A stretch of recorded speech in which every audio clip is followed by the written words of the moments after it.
how to add relationship on Facebook. In order to do that, head over right here to your profile and click on that. Then from in there, scroll down until you can see this edit public details. Click on that and then scroll down again until you can see in here this relationship status. So it depends on you. So if you're actually looking for relationship status with a person that is your lover, you can head over and then use this.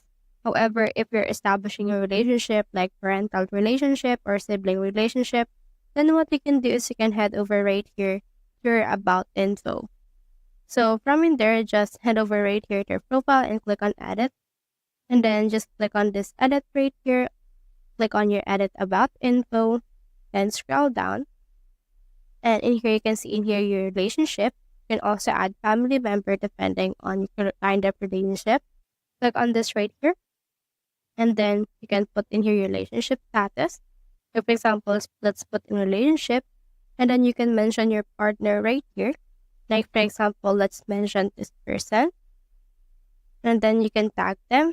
And then you can put in here since when you're in relationship with them. Click on OK and then click on save right here. So that's how you add your relationship in Facebook.